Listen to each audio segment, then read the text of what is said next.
Welcome back to Ferris Sports Update. We'll turn to Bulldog Volleyball now, and with us head coach Tia Brandel-Wilhelm. And coach, first of all, welcome back and congratulations. The Bulldogs claim a share of the GLIAC regular season championship. Oh, well, thank you. Thank you. We're definitely excited about that.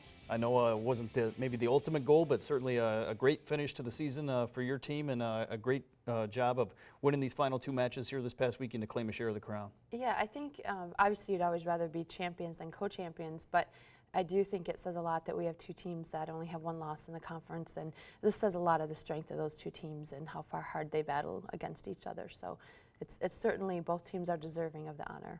This past weekend, final two matches of the regular season at home against Wayne State, Saginaw Valley State, and I know always a memorable time, senior weekend, and a chance to honor your two seniors prior to Saturday's match.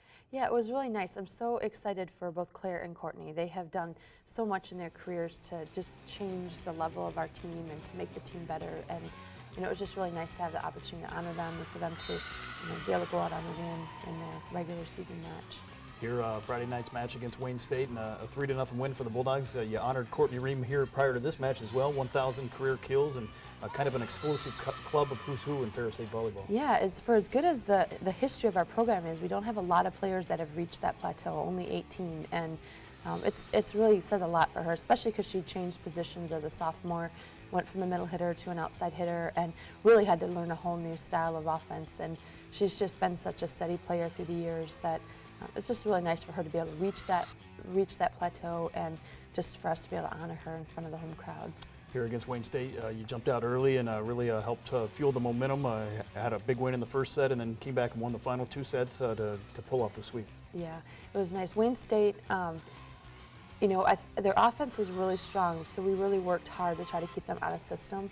And I think that was really the difference in the match for us, that we were just able to keep the ball off the net, so the setter wasn't always in a comfortable spot, and it just allowed us to have more opportunities with our offense. Second time you faced Wayne State here this season and Saginaw Valley this weekend. What do you take from the adjustments you made from match one to match two against the same team? Well, we certainly had to adjust against Wayne State. We had both of the teams, when we played them early on, there were some pretty close sets that we played, and we definitely had to change a little bit of how we were going to defend some of their hitters. But it was just nice to see that the players were able to make some of those adjustments. And it's just, this is our pod. It's Grand Valley and Saginaw, Wayne State and Ferris, and it's a really good pod. So for us to be able to have to play against that higher competition right here at the end of the year as we get ready for the postseason, it's really helpful, I think, as we go into the postseason. Again, we've kind of talked about it all year, but you had great balance again here in this match, and it seems like any night it's somebody different leading you in kills, leading you in digs, and great to see that all-around effort from everyone. Yeah, it is nice to see that. We certainly would.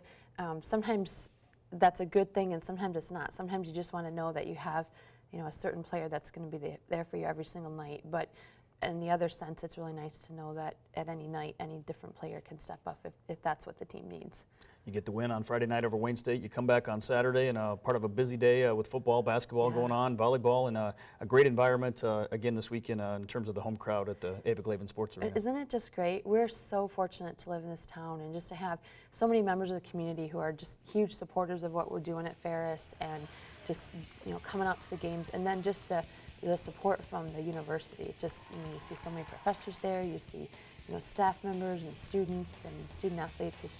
It's just a great crowd, and we're just excited to play for them every time we get to play in that gym. Final regular season home match, and a chance to honor your seniors, as we saw, Courtney Ream, Claire Grauberg. What have they meant to your program? Just such great leadership and such great intensity, and they've really spearheaded the way for us to, when they were young as freshmen, we won the conference and we did really well at the national level, and they've been the ones that had made sure that we carry that on and just keep talking to the team about what it takes to win consistently, night after night if you want to win championships.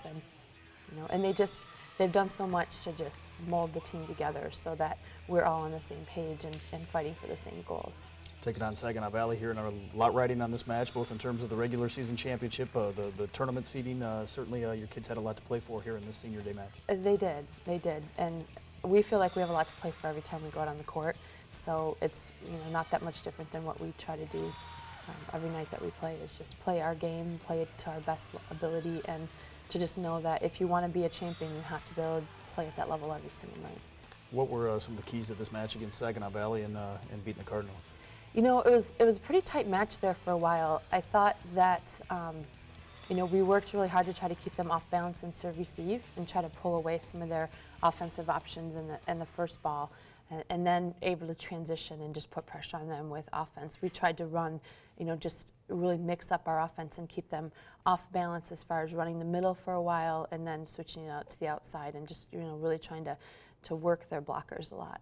You finished conference regular season play 17-1, tying Grand Valley, both teams at 17-1, and all the tiebreakers were even. Went down to a coin flip to determine the tournament seeding. Yeah, that's how it goes sometimes. I guess two great teams battling each other, and it ends up being a tie. And so coin flip, and we end up as the second seed by the flip of the coin. But you know, it doesn't really faze us at all. It's just games that you have to win. It doesn't matter where you play them or who you're playing them against. You have to win the game. So.